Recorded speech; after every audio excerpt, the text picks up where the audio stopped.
خوش آمدید کہتے ہیں آپ کو اس پروگرام میں ایک بار پھر، اور اس سیگمنٹ میں بات کریں گے افواج پاکستان کے ترجمان سے DGISPR میجر جنرل اطہر عباس صاحب ہمارے ساتھ موجود ہوں گے، اور ہم ان سے اس معاملے پر بات کریں گے کہ کہا یہ جاتا ہے افواج پاکستان ظاہر ہے ملک کے مختلف علاقوں میں آپریشنز کر رہی ہیں، اپنی قیمتی جانیں دے رہی ہیں، لوگوں کی جانوں کا دفاع کر کے اپنی جانوں کے نذرانے پیش کر رہے ہیں، ظاہر ہے لوگ بھی اپنی جانوں کے نذرانے دے رہے ہیں۔ کرم ایجنسی کے بارے میں ہم ان سے یہ جاننا چاہیں گے کہ یہ کیا مسئلہ ہے کرم ایجنسی کا، اور کہا جاتا ہے کہ وہاں کا جو ایک علاقہ ہے پارا چنار اور سے ملحقہ ایریاز،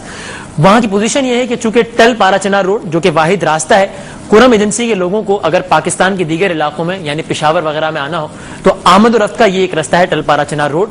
یہاں پر دہشت گردوں کی پریزنس کی وجہ سے عملاً یہ جو علاقہ ہے یہ سال 2007 سے پاکستان سے اس کا رابطہ منقطع ہو چکا ہے، اور اگر یہاں کے لوگوں کو پشاور آنا ہوتا ہے تو وہ براستہ افغانستان پشاور آتے ہیں۔ یہ ایک عجیب معاملہ ہے، ہم ذرا ان سے مزید سمجھنے کی کوشش کرتے ہیں۔ اطہر عباس صاحب السلام علیکم۔ جی وعلیکم السلام۔ کیسے ہیں آپ؟ خیریت سے؟ اللہ کا شکر۔ بہت شکریہ آپ کا وقت دینے کا۔ اطہر عباس صاحب یہ بتائیے گا، پہلے تو یہ میں نے جو ابھی بات کہی یہ مجھے کریکٹ کیجیے گا اف آئی واز رانگ، یہ بات صحیح ہے کہ یہ جو ایریا ہے کرم ایجنسی کا یہ پریکٹیکلی کافی عرصے سے تقریباً 3 سالوں سے پاکستان کے دیگر علاقوں سے کٹا ہوا ہے، اور پارا چنار کرم ایجنسی کے دیگر علاقوں کے لوگوں کو اگر آنا ہو پشاور تو they have to come via Afghanistan, ورنہ اگر ٹل پارا چنار روڈ سے آتے ہیں تو اکثر دہشت گردی کے واقعات ہو جاتے ہیں۔ M I correct? جی آپ نے درست کہا ہے، یہ تقریباً 1.5 سے 2 سال تک پہلے سے یہ علاقہ کٹا ہوا ہے، اور اس میں جو آمد و رفت ہے وہ بہت ہی کم رہی ہے، اور جو پارا چنار کے لوگ ہیں وہ وایا افغانستان وایا کابل پشاور کی طرف جا رہے ہیں۔ یہ بڑی سنگین صورتحال ہے، اور خاص طور پہ یہ اس وقت تبدیل ہوئی ہے جبکہ تحریک طالبان پاکستان نے اورکزئی ایجنسی کو اپنا مرکز بنایا اور وہاں سے حملے کرنے شروع کیے ہیں۔ اچھا، جب یہ اس سے پہلے جب یہ TTP اورکزئی میں نہیں آئی تھی، اس سے پہلے جو بھی جس قسم کے بھی فرقہ وارانہ فسادات یہاں ہوتے تھے وہ آپس میں بات چیت کے ذریعے ان کو معاملے کو ٹھنڈا کیا جاتا تھا، اور کوئی نہ کوئی مقامی حل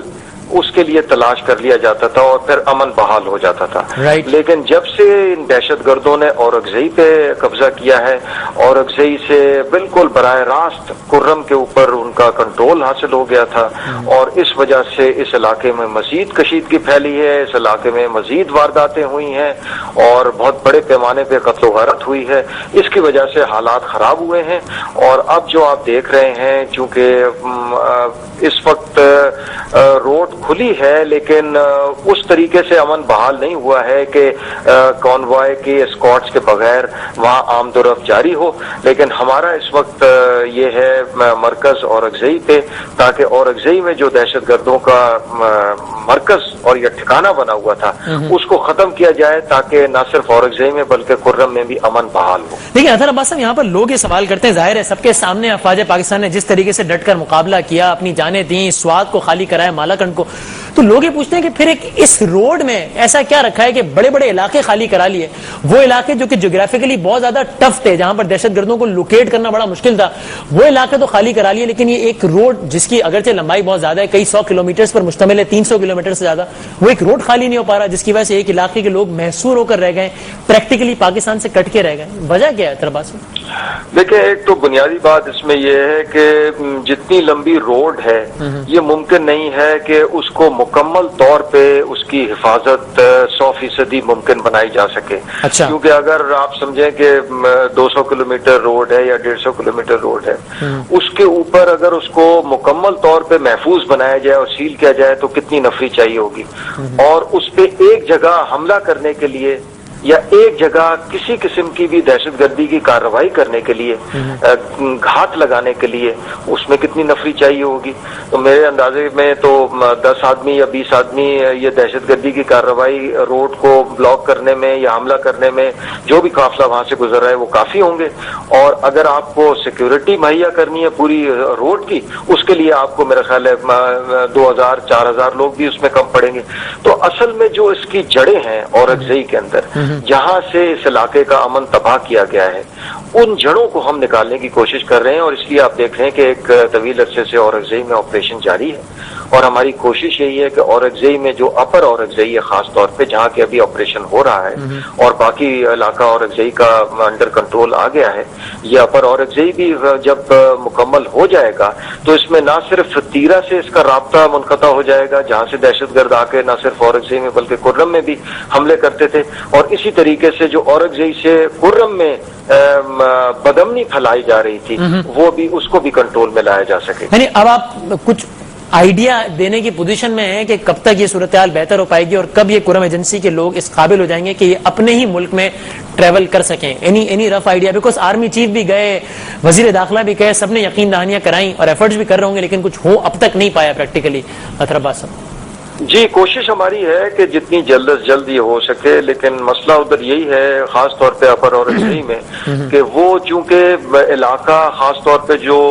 شمال اورکزئی میں ماموزئی کا علاقہ ہے جو کہ جڑا ہوا ہے تیرا ویلی سے، اور تیرا ویلی سے یہ دہشت گرد آتے ہیں اورکزئی کے اندر اور وہاں کا امن خراب کرتے ہیں اور وہاں حملے کرتے ہیں سیکورٹی فورسز پہ بھی اور باقی اداروں پہ بھی۔ اچھا اطہر عباس صاحب، دہشت گرد سے مراد آپ کی بالکل وہی ایلیمنٹس ہیں طالبان کہہ لیں جو باقی ملک کے دیگر علاقوں میں یا وزیرستان وغیرہ میں وہی ایلیمنٹس ہیں یہاں پر بھی؟